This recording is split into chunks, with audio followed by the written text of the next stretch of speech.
തെരഞ്ഞെടുപ്പ് കമ്മീഷൻ വാർത്താ സമ്മേളനം നടത്തും എന്നുള്ള റിപ്പോർട്ട് പുറത്തു വരുന്നുണ്ട്. എന്തായാലും തദ്ദേശ തെരഞ്ഞെടുപ്പ് പ്രഖ്യാപനം ഈ ഒരുക്കങ്ങളെല്ലാം ഇതുമായി ബന്ധപ്പെട്ട് തെരഞ്ഞെടുപ്പ് കമ്മീഷൻ നേരത്തെ തന്നെ പൂർത്തീകരിച്ചിരുന്നതാണ്. അന്തിമ വോട്ടർ പട്ടിക ഒക്ടോബർ 25-ന് തന്നെ പ്രസിദ്ധീകരിക്കുകയും ചെയ്തിരുന്നു. അപ്പോൾ 2020 ഡിസംബർ 21-നാണ് നിലവിലുള്ള ഭരണസമിതികൾ അധികാരമേറിയത്. അതുകൊണ്ട് തന്നെ ഇനി വരാൻ പോകുന്ന ഡിസംബർ 21-ന് പുതിയ ഭരണസമിതി അധികാരത്തിലേറേണ്ടതുണ്ട്. അപ്പോൾ ആ ഡിസംബർ 21-ന് മുൻപായി തന്നെ ഫലപ്രഖ്യാപനമൊക്കെ നടത്തി എല്ലാ ഒരുക്കങ്ങളും പൂർത്തീകരിച്ച് പുതിയ ഭരണസമിതിക്ക് അധികാരമേറാനുള്ള ഒരുക്കങ്ങളായിരിക്കും നടക്കുക. അപ്പോൾ ഇന്ന് തീയതി പ്രഖ്യാപനം ഉണ്ടാകും എന്ന് തന്നെയാണ് ഇപ്പോൾ ഏറ്റവും പുതുതായി നമുക്ക് മുന്നിലേക്ക് വന്നുകൊണ്ടിരിക്കുന്ന വാർത്ത. അപ്പോൾ ഇനി നമുക്ക് ഇപ്പോൾ സൂചിപ്പിച്ചതുപോലെ തന്നെ ഇന്ന് തന്നെ ഈ തെരഞ്ഞെടുപ്പ് കമ്മീഷൻ വാർത്താ സമ്മേളനം നടത്തി തദ്ദേശ തെരഞ്ഞെടുപ്പ് തീയതികൾ പ്രഖ്യാപിക്കും എന്നാണ് ഏറ്റവും പുതിയ റിപ്പോർട്ട് പുറത്തു വരുന്നത്. ഇന്ന് തന്നെ അത് ഉണ്ടാകുമെന്നുള്ളത് നേരത്തെ നമുക്കൊരു സൂചന ഉണ്ടായിരുന്നു. ഒരു പക്ഷേ നാളെ ആയേക്കാം എന്നുള്ള സൂചനയും ഉണ്ടായിരുന്നു. പക്ഷെ അതല്ല, ഇന്ന് തന്നെ ഉണ്ടാകുമെന്നുള്ള സ്ഥിരീകരിക്കാവുന്ന തരത്തിലുള്ള റിപ്പോർട്ടുകൾ ഇതാ പുറത്തേക്ക് വരികയാണ്. എല്ലാ ഒരുക്കങ്ങളും നേരത്തെ തന്നെ തെരഞ്ഞെടുപ്പ് കമ്മീഷൻ പൂർത്തിയാക്കിയതാണ്. ഇതുമായി ബന്ധപ്പെട്ട് 2 ഘട്ടമായാണ് തെരഞ്ഞെടുപ്പ് നടക്കുക. എന്തായാലും ഡിസംബർ 21-ന് മുൻപ് നേരത്തെ നമ്മൾ സൂചിപ്പിച്ചതുപോലെ തന്നെ പുതിയ ഭരണസമിതി അധികാരത്തിലേറും. അതിനു മുമ്പ് തന്നെ വോട്ടെണ്ണൽ അടക്കമുള്ള എല്ലാ നടപടിക്രമങ്ങളും പൂർത്തിയാക്കുകയും ചെയ്യും. വിവരങ്ങളുമായി ഇപ്പോൾ ന്യൂസ് ഡെസ്കിൽ നിന്ന് MG മിഥുൻ നമുക്കൊപ്പം ചേരുകയാണ്. മിഥുൻ, ഇന്നോ നാളെയോ ഉണ്ടാകുമെന്നുള്ളതായിരുന്നു തുടക്കത്തിൽ നമുക്ക് മുന്നിലുള്ള സൂചന. പക്ഷേ ഇന്ന് തന്നെ പ്രഖ്യാപനം ഉണ്ടാകും എന്ന് ഇപ്പോൾ ഉറപ്പിക്കാം, അല്ലേ? തീർച്ചയായും തെരഞ്ഞെടുപ്പ് കമ്മീഷൻ ഇന്ന് ഉച്ചയ്ക്ക് 12 മണിക്കാണ് ഈ വാർത്താ സമ്മേളനം വിളിക്കുന്നത്. സ്വാഭാവികമായും തെരഞ്ഞെടുപ്പ് വിജ്ഞാപനം ഇന്ന് തന്നെ പുറത്തിറങ്ങുകയും ചെയ്യും. നേരത്തെ തന്നെ വരും ദിവസങ്ങളിൽ തന്നെ അല്ലെങ്കിൽ വരും മണിക്കൂറുകളിൽ തന്നെയൊക്കെ ഈ ഒരു പ്രഖ്യാപനമുണ്ട് എന്നുള്ള തരത്തിലുള്ള പ്രചരണങ്ങൾ ഉണ്ടായിരുന്നു. അതിലിപ്പോ ഒരു വ്യക്തത വന്നിരിക്കുന്നു എന്നുള്ളത് തന്നെയാണ്. എന്തായാലും എല്ലാവരും നേരത്തെ തന്നെ ഇതിന്റെ തയ്യാറെടുപ്പുകൾ 3 മുന്നണികളും പ്രധാനമായും നേരത്തെ തന്നെ നടത്തി നമ്മൾ കാണുകയും ചെയ്തതാണ്. പ്രത്യേകിച്ച് കോൺഗ്രസ് ഒരു പടി മുന്നിൽ കടന്നുകൊണ്ട് ആദ്യം തന്നെ കോർപ്പറേഷനുകളിലും ഒപ്പം തന്നെ പഞ്ചായത്തുകളിലും ബ്ലോക്ക് പഞ്ചായത്തുകളായാലും ജില്ലാ കമ്മിറ്റികളിലൊക്കെ ആയാലും കൃത്യമായ രീതിയിൽ സ്ഥാനാർത്ഥിയെ തുടക്കം മുതൽ തന്നെ, അതായത് തെരഞ്ഞെടുപ്പ് പ്രഖ്യാപിക്കുന്നതിന് ദിവസങ്ങൾക്ക് മുമ്പ് തന്നെ അവർ സ്ഥാനാർത്ഥികളെ പ്രഖ്യാപിക്കുന്നു. പ്രചരണ രംഗത്ത് സജീവമാകുന്ന പശ്ചാത്തലം കഴിഞ്ഞ ദിവസവും സമാനമായ രീതിയിൽ BJPയുടെ ഭാഗത്ത് നിന്ന് തിരുവനന്തപുരം കോർപ്പറേഷന്റെ സ്ഥാനാർത്ഥി പ്രഖ്യാപനങ്ങളൊക്കെ ഉണ്ടായിരുന്നു. ഒപ്പം തന്നെ വിവിധ പഞ്ചായത്തുകളിലെ പ്രഖ്യാപനമൊക്കെ കഴിഞ്ഞ ദിവസങ്ങളിലൊക്കെ നടന്നുകൊണ്ടിരിക്കുകയും ചെയ്യുന്നു. എന്തായാലും ഇന്ന് CPMന്റെ സ്ഥാനാർത്ഥികളെ ഇന്ന് അറിയാമെന്നുള്ള കാര്യമാണ് നമുക്ക് മനസ്സിലാക്കാൻ സാധിക്കുന്നത്. എന്തായാലും 3 മുന്നണികളും തദ്ദേശ തെരഞ്ഞെടുപ്പിനായി ഒരുങ്ങി കഴിഞ്ഞിരിക്കുന്നു. എന്തായാലും സ്വാഭാവികമായും ഈ മാസം അവസാനത്തോടു കൂടിയോ അല്ലെങ്കിൽ ഡിസംബർ ആദ്യ വാരത്തോടു കൂടിയോ ആയിരിക്കാം ഈ തെരഞ്ഞെടുപ്പ് നടക്കുന്നത്. എത്ര ഘട്ടമായിരിക്കും, കഴിഞ്ഞ തവണ 3 ഘട്ടങ്ങളിലായാണ് ഈ തെരഞ്ഞെടുപ്പ് നടന്നത്. അതുകൊണ്ട് തന്നെ ഇത്തവണ എത്ര ഘട്ടത്തിലായിരിക്കും ഈ തെരഞ്ഞെടുപ്പ് ഉണ്ടാവുക എന്നുള്ളതൊക്കെ വളരെ ആകാംക്ഷയോടെ ഉറ്റുനോക്കുകയും ചെയ്യുകയാണ്. എന്തായാലും ഇതൊരു സെമി ഫൈനൽ എന്ന് മാത്രം പറഞ്ഞാൽ പോരാ. അതായത് കോൺഗ്രസിനെ സംബന്ധിച്ച് തുടർച്ചയായി 10 വർഷം പ്രതിപക്ഷത്തിരിക്കേണ്ട ഒരു സാഹചര്യം. അതുകൊണ്ട് തന്നെ ഇതൊരു പ്രധാനപ്പെട്ട കടമ്പയാണ് ഈ കോൺഗ്രസിനെ സംബന്ധിച്ച്. ഈ തദ്ദേശ തെരഞ്ഞെടുപ്പിൽ മുൻകാലങ്ങളിലൊക്കെ, അതായത് 2009 ശേഷം, അതായത് 2011 ശേഷം ഇത്തരത്തിൽ വലിയ മുന്നേറ്റം നടത്താൻ 2010 ശേഷം വലിയ മുന്നേറ്റം നടത്താൻ ഇതുവരെയും UDFനെ സംബന്ധിച്ച് തദ്ദേശ തെരഞ്ഞെടുപ്പിൽ സാധിച്ചിട്ടില്ല എന്നുള്ളതാണ്. എല്ലാ വട്ടവും അല്ലെങ്കിൽ എല്ലാ കാലങ്ങളിലും LDFന് കൂടുതൽ മേൽക്കൈ ലഭിക്കുന്ന സാഹചര്യമായിരുന്നു ഉണ്ടായിരിക്കുന്നത്. അതുകൊണ്ട് തന്നെ ഇത്തവണ രണ്ടും കൽപ്പിച്ച് തന്നെ ഈ ഒരു തെരഞ്ഞെടുപ്പിനെ അഭിമുഖീകരിക്കാൻ, തെരഞ്ഞെടുപ്പിനെ നേരിടാനാണ് UDF നേതൃത്വം രംഗത്തിറങ്ങുന്നത്. നേരത്തെ തന്നെ ഈ കാര്യങ്ങളിൽ സീറ്റ് വിഭജനവുമായി ബന്ധപ്പെട്ട് കാര്യങ്ങളിലൊക്കെ മിക്കവാറുമുള്ള എല്ലാ സ്ഥലങ്ങളിലും ധാരണയായിട്ടുണ്ടായിരുന്നു. ഇനി വളരെ കുറച്ച് ഇടങ്ങളിൽ മാത്രമാണ് ഈ ധാരണയിലേക്ക് എത്താനുള്ളത് എന്നുള്ളതാണ്. അതേസമയം തിരുവനന്തപുരം കോർപ്പറേഷനാണ് ഏവരും ശ്രദ്ധയാർജിക്കുന്നത് അല്ലെങ്കിൽ ഏവരും ഉറ്റുനോക്കുന്ന ഒരു പ്രധാനപ്പെട്ട തെരഞ്ഞെടുപ്പ് എന്ന് പറയുന്നത്. പ്രത്യേകിച്ച് LDFും BJPയും നേർക്കുനേർ വരുന്ന മത്സരം. ഇത്തവണ കോൺഗ്രസ് കൂടി ആദ്യം KS ശബരിനാഥൻ എന്ന യുവമുഖത്തെ രംഗത്തിറക്കിക്കൊണ്ട്, മുൻ MLA രംഗത്തിറക്കിക്കൊണ്ട് മേയർ സ്ഥാനാർത്ഥിയായി പ്രഖ്യാപിച്ചുകൊണ്ട് ഈ ഒരു തെരഞ്ഞെടുപ്പിനെ നേരിടുന്നതിന് വേണ്ടി നേരത്തെ തന്നെ സ്ഥാനാർത്ഥി പ്രഖ്യാപനമൊക്കെ നടത്തിയതാണ്. അതുകൊണ്ട് തന്നെ ഒരു വലിയ ത്രികോണ പോരാട്ടത്തിലേക്ക് കാര്യങ്ങൾ പോകുന്നു എന്നുള്ളതാണ്. സീറ്റ് വിഭജന ചർച്ചകളും അതിന്റെ കാര്യങ്ങളുമായി ബന്ധപ്പെട്ട് LDF-ൽ ഒപ്പം തന്നെ BJP-യിലും ചില തർക്കങ്ങൾ നിലനിൽക്കുന്നുണ്ട് എന്നുള്ളതാണ് അറിയാൻ സാധിക്കുന്നത്. കഴിഞ്ഞ ദിവസം NDA-യുടെ ഘടകകക്ഷിയായിട്ടുള്ള BDJS ഈ രീതിയിൽ ഈ തദ്ദേശ തെരഞ്ഞെടുപ്പുമായി ബന്ധപ്പെട്ടുള്ള സീറ്റ് വിഭജനത്തിൽ, പ്രത്യേകിച്ച് തിരുവനന്തപുരത്തെ കോർപ്പറേഷൻ സീറ്റ് വിഭജനത്തിൽ തങ്ങളെ പരിഗണിച്ചില്ല. 20 സീറ്റുകളിൽ തങ്ങൾ തനിച്ച് മത്സരിക്കുമെന്നുള്ളൊരു പ്രഖ്യാപനം കഴിഞ്ഞ ദിവസം BDJS-ന്റെ ഭാഗത്തുനിന്നും ഉണ്ടായിരുന്നു. അതിൽ ചില അനുനയ ചർച്ചകൾ ഇന്ന് BDJS-യുമായി BJP സംസ്ഥാന നേതൃത്വം നടത്താനുള്ള സാധ്യതയും തള്ളിക്കളയാനാകില്ല.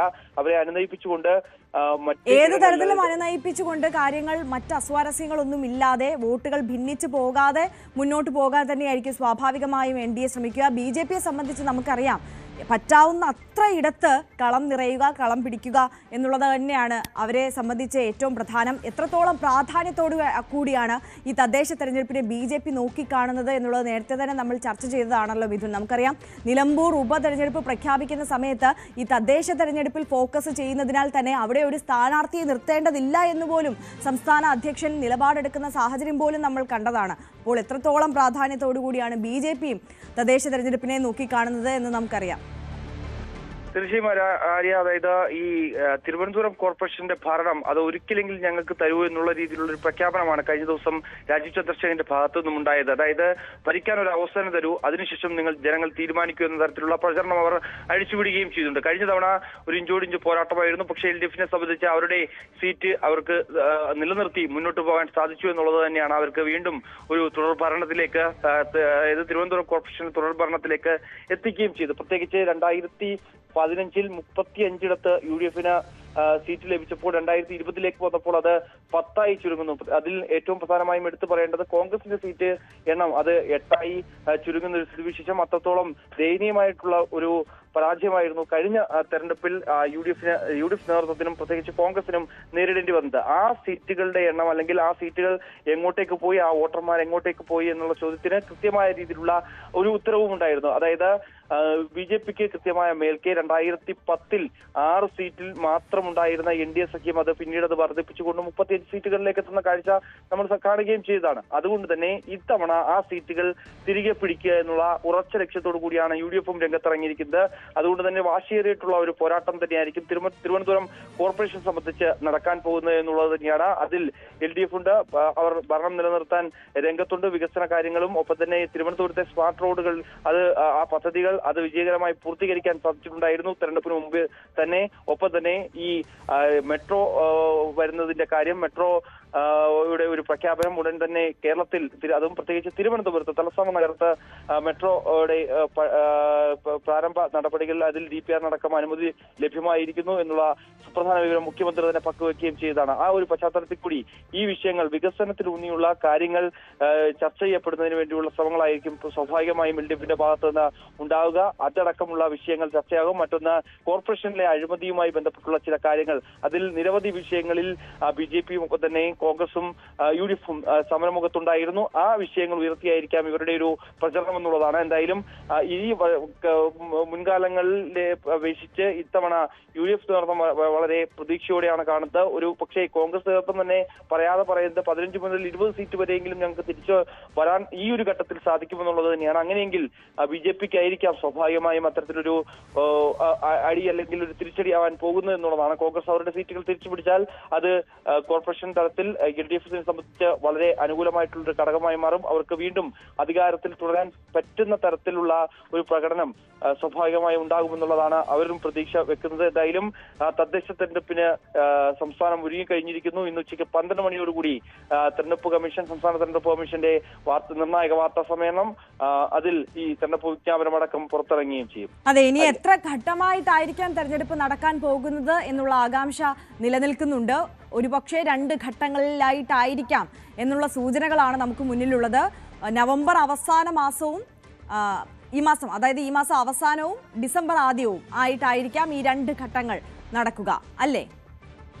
തീർച്ചയായും സ്വാഭാവികമായി അങ്ങനെ ഒരു സാധ്യത തന്നെയാണ് കാണാൻ സാധിക്കുന്നത്. എത്ര ഘട്ടങ്ങളിലായിട്ടായിരിക്കും ഇത്തവണ തെരഞ്ഞെടുപ്പ് പ്രഖ്യാപിക്കുക എന്നൊക്കെ വളരെ ആകാംക്ഷ തന്നെയാണ്. പ്രത്യേകിച്ച് നിരവധി വാർഡുകൾ ഇത്തവണ പഞ്ചായത്ത് തലത്തിലായാലും ബ്ലോക്ക് തലത്തിലായാലും ഒക്കെ കൂടുതൽ വാർഡുകൾ ഡിവിഷനുകളൊക്കെ കൂടിച്ചേർന്ന ഒരു പശ്ചാത്തലമുണ്ട്.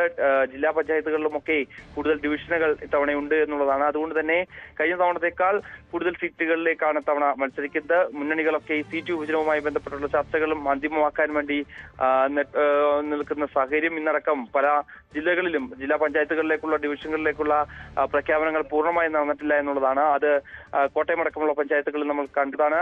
ഒപ്പം തന്നെ മലപ്പുറത്ത് നിരവധി പഞ്ചായത്തുകളിൽ ഇപ്പോഴും ഇത് സംബന്ധിച്ച് ചില ധാരണകൾ അല്ലെങ്കിൽ ചില അസ്വാരസ്യങ്ങളൊക്കെ പ്രധാനപ്പെട്ട മുന്നണികളിൽ ഉണ്ട് എന്നുള്ളതാണ്. അക്കാര്യങ്ങളൊക്കെ ഇന്ന് തന്നെ എന്തായാലും സ്വാഭാവികമായും ഈ വിജ്ഞാപനം ഇറങ്ങുന്നതോടുകൂടി ഇന്ന് മുതൽ തന്നെ ഉച്ചയ്ക്ക് ശേഷം തന്നെ കളത്തിലേക്ക് ഇറങ്ങുക എന്നുള്ളതാണ്. നേരത്തെ സ്ഥാനാർത്ഥികളെ പ്രഖ്യാപിച്ചവർ അവർ മണ്ഡലത്തിൽ സജീവമായി അവരുടെ വാർഡുകളിലൊക്കെ സജീവമായി തന്നെ പ്രചരണത്തിന് രംഗത്തിറങ്ങുന്നുണ്ട് എന്നുള്ളതാണ്. പ്രത്യേകിച്ച് തിരുവനന്തപുരത്തായാലും കൊച്ചിയിലായാലും ഒപ്പം തന്നെ കോർപ്പറേഷനുകൾ 6 കോർപ്പറേഷനുകളിലായാലും ഒക്കെ തന്നെ ഇതേ രീതിയിൽ തന്നെയാണ്. പ്രത്യേകിച്ച് നമുക്കറിയാം LDFിനാണ് കൂടുതൽ മേൽക്കൈയുള്ളത്. കോഴിക്കോടും ഈ സീറ്റ് ഇത്തവണ തിരിച്ച് ഇത് നിലനിർത്തുന്നതിന് വേണ്ടി കോർപ്പറേഷൻ ഭരണം നിലനിർത്തുന്നതിന് വേണ്ടിയുള്ള എല്ലാ ശ്രമങ്ങളും LDFിന്റെ ഭാഗത്തുനിന്നും ഉണ്ടാകും. അതേസമയം UDF ആ ഭരണം തിരിച്ചുപിടിക്കാൻ അല്ലെങ്കിൽ മുൻകാലങ്ങളിൽ കൈവിട്ടു പോയിട്ടുള്ള കോർപ്പറേഷൻ ഭരണം തിരിച്ചുപിടിക്കുന്നതിന് വേണ്ടിയുള്ള ശ്രമങ്ങൾ ഉണ്ടാകും. എന്തായാലും കണ്ണൂരിൽ മാത്രമാണ് കഴിഞ്ഞ 2020 തെരഞ്ഞെടുപ്പ് UDFിന് കോർപ്പറേഷൻ ഏകഭരണം ലഭ്യമായത്. കണ്ണൂരിൽ മാത്രമാണ്. മറ്റ് 5 ഇടങ്ങളിലും തോൽവി സംഭവിക്കുന്ന ഒരു സ്ഥിതിവിശേഷം. പ്രത്യേകിച്ച് കൊച്ചിയിൽ LDFിന്റെ ഒരു വലിയ മുന്നേറ്റം കഴിഞ്ഞ തവണ നമ്മൾ കാണുകയും ചെയ്തതാണ്. വളരെ കുറഞ്ഞ സീറ്റുകൾക്കാണ് UDFിൽ നിന്ന് ഭരണം LDF പിടിച്ചെടുക്കുകയും ചെയ്തത്. അങ്ങനെ വാശിയേറിയ ഒരു പോരാട്ടത്തിന് തന്നെയാവും തവണത്തെ തദ്ദേശ തെരഞ്ഞെടുപ്പ് വിജ്ഞാപനം ഇറങ്ങുന്നതോടുകൂടി വാശിയേറിയ ഒരു തെരഞ്ഞെടുപ്പിൽ തന്നെയായിരിക്കും സാക്ഷ്യം വഹിക്കാൻ പോകുന്ന കാര്യത്തിൽ സംശയമില്ല. എന്തായാലും വിവിധ പ്രാദേശിക വിഷയങ്ങൾ അടക്കം ഈ തെരഞ്ഞെടുപ്പിൽ ചർച്ചാ വിഷയമാകും. പഞ്ചായത്ത് തലങ്ങളിലുള്ള വാർഡ് തലങ്ങളിലുള്ള എല്ലാ വിഷയങ്ങളും വോട്ടർമാർക്കിടയിലേക്ക് വരും. എന്തായാലും ഇനി ഉള്ള കാത്തിരിപ്പാണ് എന്നാണ് തെരഞ്ഞെടുപ്പ് എന്നുള്ളതാണ്. 1 മാസത്തെ സാവകാശം ഈ പ്രചരണ രംഗത്ത് സജീവമാകാൻ ഈ കാൻഡിഡേറ്റ്സിന് ലഭ്യമാകുമെന്ന് തന്നെയാണ് പ്രതീക്ഷിക്കുകയും ചെയ്യുന്നത്. 1199 തദ്ദേശ സ്ഥാപനങ്ങളിലേക്കുള്ള തെരഞ്ഞെടുപ്പ് നടക്കും.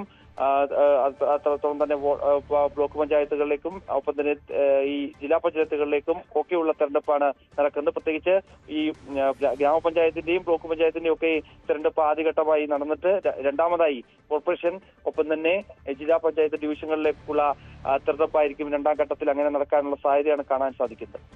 MG മിഥുനാണ് വിവരങ്ങൾ നൽകിക്കൊണ്ടിരിക്കുന്നത്. എന്തായാലും തെരഞ്ഞെടുപ്പ് തീയതികൾ ഇന്ന് തന്നെ പ്രഖ്യാപിക്കും എന്നുള്ളതാണ് ഏറ്റവും പുതുതായി നമുക്ക് മുന്നിലുള്ള റിപ്പോർട്ട്. 12 മണിയോടുകൂടി തെരഞ്ഞെടുപ്പ് കമ്മീഷൻ മാധ്യമങ്ങളെ കാണും എന്നുള്ളതാണ് അറിയാൻ കഴിയുന്നത്. 941 പഞ്ചായത്തുകളിലേക്കും 152 ബ്ലോക്ക് പഞ്ചായത്തുകളിലേക്കും 14 ജില്ലാ പഞ്ചായത്തുകളിലേക്കും മട്ടന്നൂർ ഒഴികെ 86 മുനിസിപ്പാലിറ്റികളിലേക്കും 6 കോർപ്പറേഷനുകളിലേക്കുമാണ് തെരഞ്ഞെടുപ്പ് നടക്കുക. ഇവിടെ ഇപ്പോൾ മട്ടന്നൂരിന്റെ കാര്യം സൂചിപ്പിച്ചത്. മട്ടന്നൂർ മുനിസിപ്പാലിറ്റിയുടെ കാലാവധി 2027 വരെയാണ് എന്നതാണ് സാഹചര്യം. എന്തായാലും സംവരണ വാർഡുകളുടെയും തദ്ദേശ സ്ഥാപന അധ്യക്ഷന്മാരുടെയും ഒക്കെ നറുക്കെടുപ്പ് ഒക്ടോബർ അവസാനത്തോടെ പൂർത്തിയാക്കിയിരുന്നു. 2020 കോവിഡ് കാലത്ത് ഡിസംബർ 8, 10, 14 അങ്ങനെ 3 ഘട്ടങ്ങളിലായിട്ടായിരുന്നു ഈ തെരഞ്ഞെടുപ്പ് നടന്നത്. പക്ഷേ അതേസമയം 2015 2 ഘട്ടമായിട്ടായിരുന്നു. അതുകൊണ്ട് തന്നെ ഇത്തവണയും അങ്ങനെ ഒരു പ്രത്യേക സാഹചര്യം അല്ലാത്തതിനാൽ തന്നെ 2 ഘട്ടമായി തന്നെ ആയിരിക്കും തെരഞ്ഞെടുപ്പ് നടക്കുക എന്നതാണ് നമുക്ക് മുന്നിലുള്ള സൂചന. സമയക്രമം പ്രഖ്യാപിച്ചാൽ വിജ്ഞാപനത്തിന് ചെറിയ ഇടവേളയുണ്ടാകും. വിജ്ഞാപനം വന്ന് ഒരാഴ്ചയ്ക്കകം നാമനിർദ്ദേശ പത്രിക സമർപ്പണം പൂർത്തിയാക്കണം. സ്ഥാനാർത്ഥികളുടെ അന്തിമ രൂപം തയ്യാറായാൽ 14 ദിവസം അല്ലെങ്കിൽ ഒരു 15 ദിവസമായിരിക്കും ഈ സ്ഥാനാർത്ഥികൾക്ക് പ്രചാരണത്തിനായി ലഭിക്കുക.